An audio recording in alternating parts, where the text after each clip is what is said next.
Building a business can be all-consuming, and one of the most time-intensive parts can be loving your team well. There are countless stories of startups churning through people at alarming rates. At times, it seems as if the revolving door of people coming and going will never end. This begs the question, how do we care for our people? Or maybe a better question to ask is, how do we make sure the people that we bring on are a good fit from the beginning? The process starts even before the job descriptions are written and the interviews are scheduled. You, as a faith-driven entrepreneur, need to be clear on what you're looking for in an employee. More than the tasks they need to accomplish, of course, they need to be qualified to do them and to do them well. More than the tasks alone, what kind of person are you looking for? Will their gifts and talents complement others on your team? Will they make up for your shortcomings while also amplifying your strengths? Are you willing to let them be everything God has created them to be? Not just from a talents and skills standpoint, but from the very core of who they are and how they operate. And then once they are on your team, will you actively invest in their lives?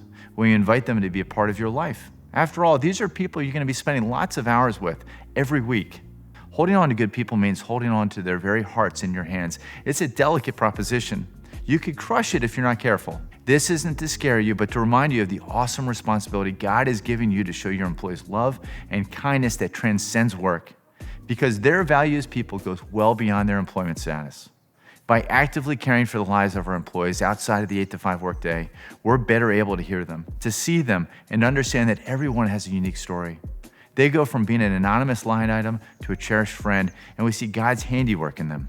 All it requires for this to happen is everything. We must surrender our selfish desires and ambitions if we're truly going to dig in with someone and come to know them as a child of God. Are you ready?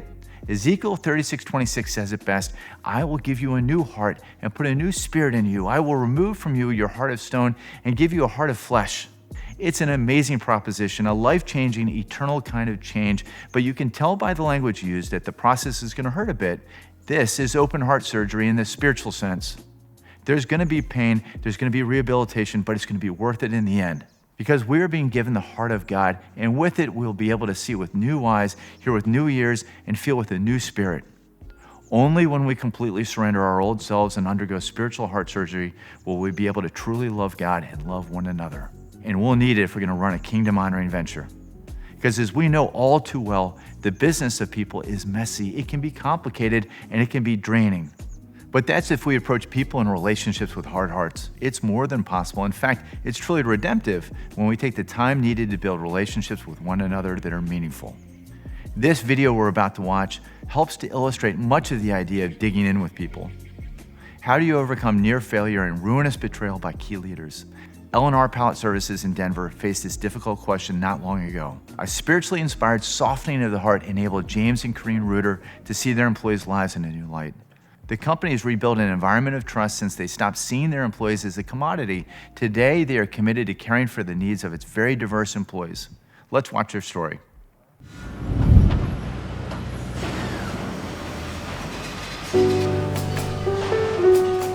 One of the honors that I have is to breathe into the life of our employees and to see them repeat that and to see them breathe into the lives of the people they're leading.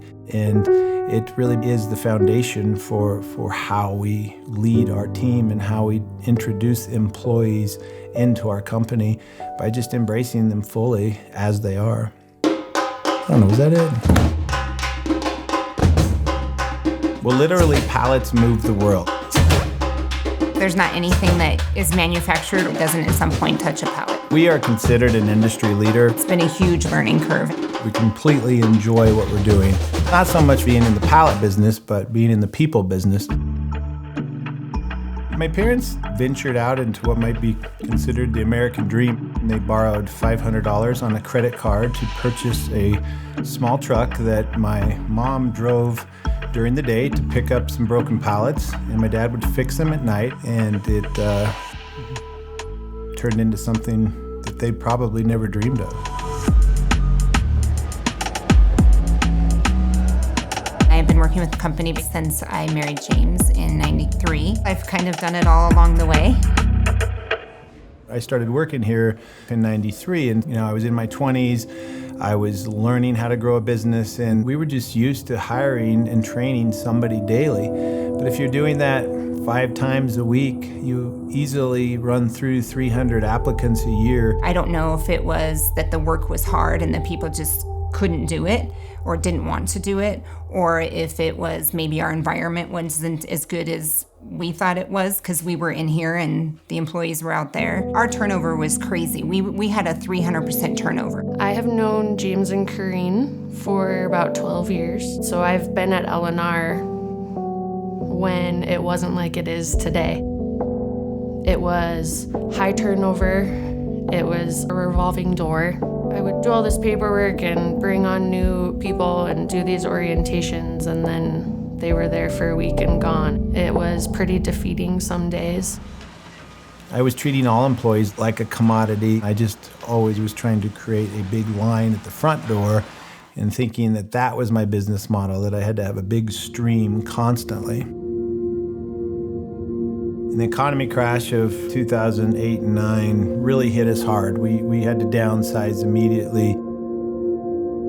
And so we're making adjustments, we're cutting costs, but the whole time I'm looking at my financials, and at the end of 2009, going into 2010, I should have stopped losing money. Not only that, we'd started to get really busy. A couple of our accounts had taken off, and I can't figure out why we're losing money, so I'm starting to lose faith in myself and my ability to turn this business around. I felt like God would see us through it, that we were going to be fine. We may make some life changes, but James was to the point where he thought we would lose the company.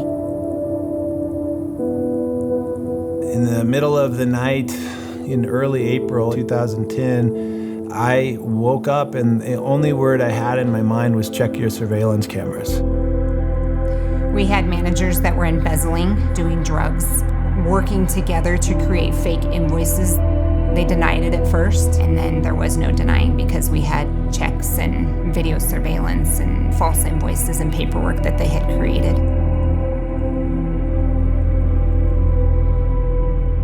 Bottom line, my key leaders stole almost $500,000 in 6 months.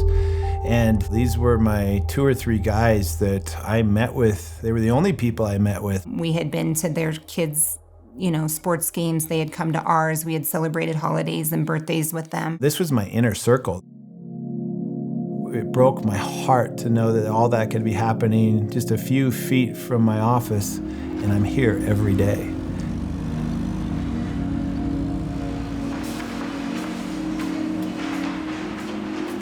Usually when people talk about culture, they're always thinking good culture. I find it ironic because you always have a culture. And if you have a toxic culture or a corrupt culture that can exist right under your nose, and you may not know the difference. James and Carine are both really strong people. And together, when the two of them are aligned, they are a force. And I think that distrust of other people got in the way of their own relationship. It seemed like they needed to pause what was happening in the business and really spend some time reflecting on some other areas of their life and think about what kind of company do we want to have. About 7 years ago, I took my 2 boys down to Peru on a missions trip with our church. And that was sort of, I think, our road to recovery.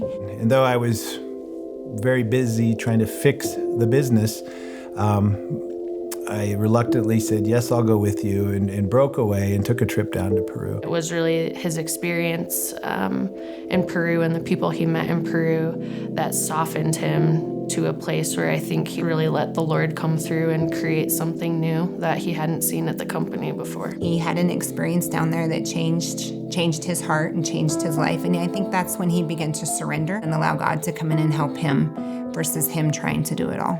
There's a Bible verse in Ezekiel that talks about taking out your stubborn old heart and replacing it with a new, refreshed spirit. And I knew that some sort of transformation had taken place. And it didn't happen immediately, but I had a desire to do things differently. Began to change us and showed us how we could take experience in Peru and use it here. I started to ask, all right, Lord, if this company is yours, what does that look like? And he gave me the desire to slow down, get to know people, find out what's going on in their life. So we may be at a different pace, but I need to not make this about pallets and not make this about us, but make this more about people. So the letter that you brought me is from the mortgage company to set up your auto payment. We have a very unique workforce. We have 7 languages in our company. We have a lot of unique, beautiful names that can be hard to learn. We really needed to take baby steps and start with, let's get to know the name of everyone. Let's make sure we're spelling everyone's names right. I started to get my mind around how can we support them? And it started with simple things like clothing and delivering some sort of needed item like a mattress. And that's when we started to meet grandma and grandpa and the kids. And we started to be able to look around. And I received a photo from one of my managers. And it was an employee that we were currently having issues with, attendance issues. I look at this picture and he's sleeping on the floor on a blanket, and he's got his bag of rice against the wall. He's got 3 pictures of family on that wall, and that's it. Shame on me. Like, I'm expecting this employee to be on time, be here with a smile, give me full production, meet quotas, not give us any problems, and go home and be happy that I just gave him a paycheck for all of that. And now I'm realizing that I can help them be successful here by helping them be successful in life. Okay, thank you, you too. Okay, she was nice. She was helpful. Okay, so she gave us a phone number where we can schedule an interpreter. Something as simple as a tax workshop and knowing how to get your taxes done. I've gone with people to the DMV for the first time to get their driver's license and just things that can be really confusing. You want to help point our team members into the right direction. We want to give them a sense of belonging and a sense of community. Who needs that? Who needs the bus passes? So Aiden, who's doing really well. so they can focus on work and providing for their family, and we'll come alongside them and help them figure out the rest. It's such an opportunity to breathe in to people and give them more than just a paycheck. And now turnover down from 300% to around 30%. There's a lot of care amongst this whole L&R family. We might see one of the other people struggling and, hey, walk up to them and, you all right? Need a hug? Maybe you're going through something. James has looked out for me and my family. I love it here. I don't see myself going anywhere. I do see myself retiring from here. ကုမ္ပဏီရဲ့ဒီ pension ဖြစ်တဲ့ပေါ့နော်ဒီထဲကလည်းဒီအလုပ်သမားတွေပေါ့အရန်ကောင်းပါတယ်ပေါ့နော်ဒီအလုပ်သမားတွေအတွက်မိသားစုအလုပ်တစ်ခုလိုဒီကုမ္ပဏီကအလုပ်နေတယ်ပေါ့နော်ပြီးတော့ I really had to expand my view of the gospel. It's not just about other people being broken, but it's about my own brokenness too, and being able to enter into that together and really ask the question of how do we make this brokenness right? We all have stuff that we're dealing with, and it's hard to put your stuff away and just go give a hard day's work. And now we've given permission to come in and tell us what you're struggling with. Being a company that belongs to God gives me the desire to be a part of what's going on here in this family, really loving on people, seeing them, and truly trying to help them. Is that what you're asking? Okay.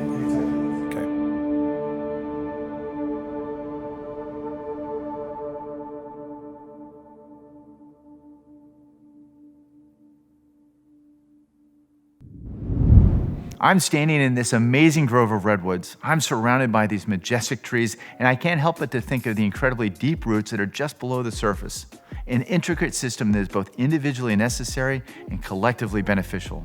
Not only do the roots of these trees draw in nourishment, but they also weave together with other root systems in order to create strength. These redwoods truly are better together. They grow together in these groves, benefiting one another while protecting one another whenever a storm hits. Not to be cliche, but it'll be easy to miss the forest for the trees as it relates to the video we just watched. James and Carine Reuter came to understand the importance of the people who work for them. Not that they didn't value them before, but I think that they gained a stronger understanding of how necessary it is to look under the surface, to recognize that missing work doesn't mean someone is lazy or unwilling to work hard. We all have things to contend with outside of work. It's called life. Instead of keeping that stuff at home, we can invite our employees to trust us to be a listening ear. We can then dig in to help provide unconditional love and tangible support. Like L&R Pallet, we can provide chaplain support in the workplace. There are several organizations that you can bring in. If a chaplaincy program doesn't fit in your culture or seems a bit too formal, what can you do to be there for your employees at work and at home? Right Now Media at Work has some great resources for faith-driven entrepreneurs. Thank you for listening and watching. Now, spend some time in your group talking about this session and how it relates to the journey that you're on. Open yourselves up to learning from one another. Be open and honest with each other. What you get out of this time together will only be as rich and edifying as what you put into it. Blessings on your time. We'll see you next time.